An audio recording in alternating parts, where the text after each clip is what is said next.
Dalam nama Bapa dan Putra dan Roh Kudus. Amin.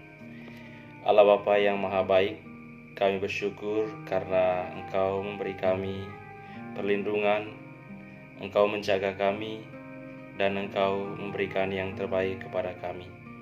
Semoga sepanjang hari yang baru ini kami dipenuhi dengan kasih karunia, dianugerahi berkat yang melimpah, sehingga kami sungguh mampu menjadi pribadi-pribadi yang memuliakan nama-Mu dalam cara kerja kami.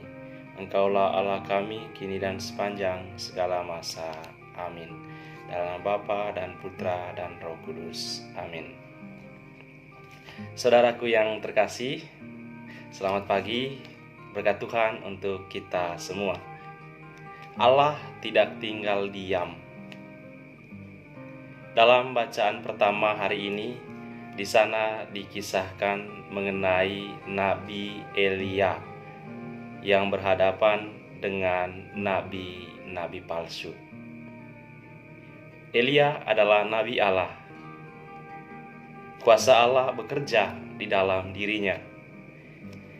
Di dalam pewartaannya, dia berhadapan dengan orang-orang yang mengaku diri sebagai nabi, tapi nabi palsu.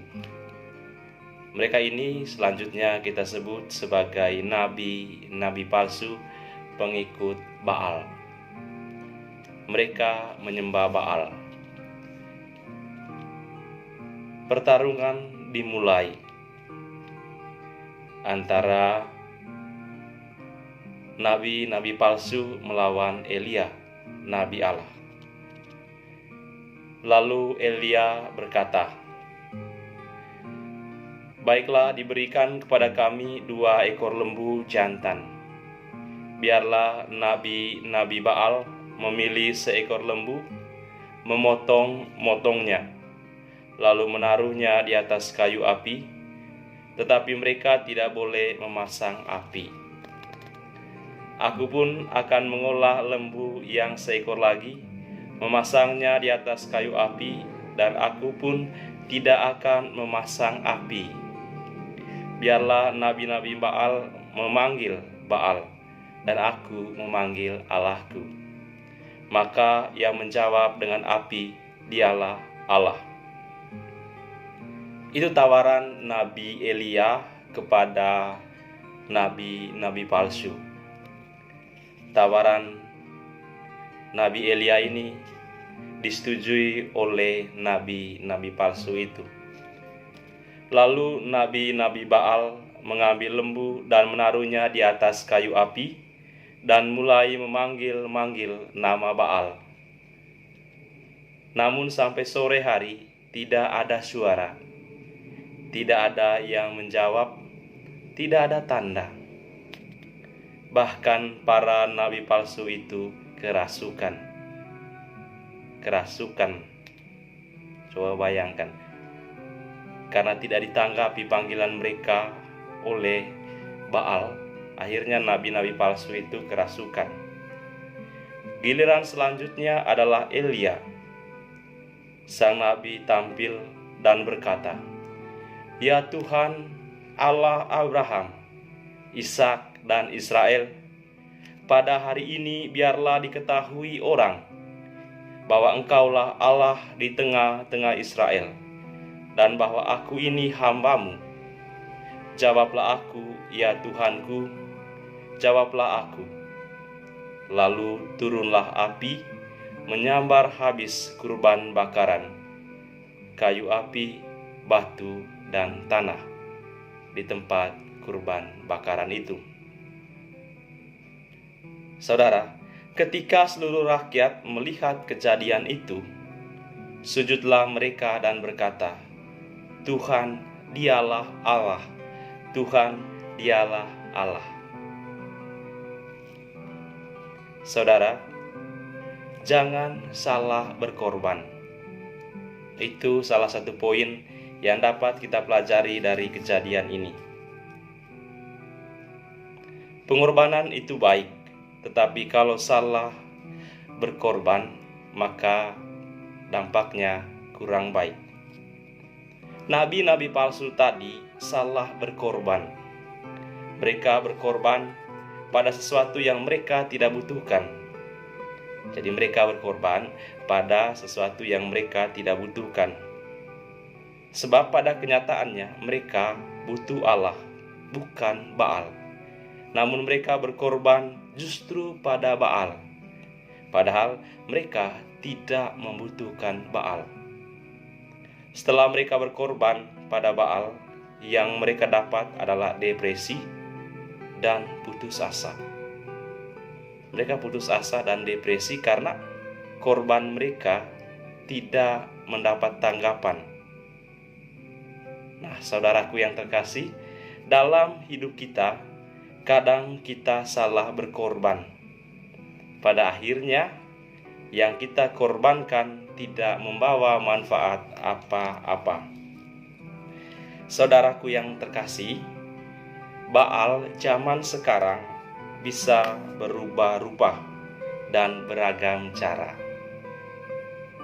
Ada yang mengorbankan dirinya demi uang. Pokoknya, saya harus bekerja siang dan malam, melebihi waktu kerja yang normal, melewati ambang batas kekuatan tubuh. Itulah kadang-kadang prinsip dari sebagian orang yang menjadikan uang sebagai segala-galanya dalam hidup. Padahal saudaraku, tubuh kita juga butuh istirahat. Sampai pada akhirnya, pengorbanan yang salah ini berakhir dengan menyakitkan. Tubuh menjadi sakit dan makin lemah. Akhirnya, uang yang dikumpulkan dihabiskan untuk membayar rumah sakit. Uang yang dikumpulkan selama bertahun-tahun justru dalam sekejap dihabiskan untuk membeli obat-obatan. Ending yang tragis. Memang kerja itu penting, saudara. Tapi istirahat juga sangat penting. Allah pada saat penciptaan bekerja selama 6 hari. Tetapi pada hari ke-7 dia beristirahat. Salah berkorban akan membawa dampak yang kurang baik. Ada juga orang yang berkorban demi sebuah gaya. Pokoknya saya harus memiliki barang-barang bermerek, keluaran luar negeri. Uang dikumpulkan untuk membeli barang-barang itu. Kalau keinginannya tidak terwujud, tidak tercapai, maka bukan barang luar negeri yang didapat, melainkan ingatannya yang berada di luar. Ingatan yang berada di luar artinya dia kehilangan ingatan. Karena keinginannya tidak tercapai, lama-lama dia menjadi stres. Nah, saudara, salah berkorban membawa dampak yang tragis. Maka jangan salah berkorban. Bahkan saudaraku, ada yang ke gereja hanya mau menampilkan gaya, pakai pakaian yang mengundang perhatian, namun bukan pujian yang akhirnya didapat. Yang didapat adalah celaan dan sindiran dari umat yang lain. Ke rumah Tuhan kok pakai pakaian gitu, nggak sopan betul.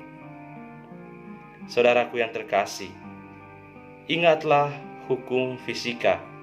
Gaya, katanya, gaya berbanding lurus dengan tekanan. Semakin besar gaya, maka tekanan semakin tinggi. Orang yang kebanyakan mengalami tekanan dalam hidupnya, kemungkinan besar terjadi karena apa? Karena dia terlalu banyak gaya. Jadi, kemungkinan orang yang mengalami tekanan yang besar dalam hidupnya, mungkin dalam perjalanan hidupnya sehari-hari dia terlalu banyak gaya. Ada juga yang berkorban demi sebuah popularitas, demi sebuah nama. Entahlah apa yang dipikirkan oleh orang-orang seperti itu. Yang jelas dalam kenyataannya, demi sebuah popularitas, mereka tidak memperhatikan saudara-saudari sekandung. Mereka lebih memilih memperhatikan orang-orang di luar yang akan memberikan sanjungan dan pujian kepada mereka. Sekali lagi saudara, saya ingin mengatakan, jangan salah berkorban. Kita memilih untuk berkorban pada orang yang tepat, pada sasaran yang benar. Dan akhirnya kita memilih untuk berkorban kepada Allah.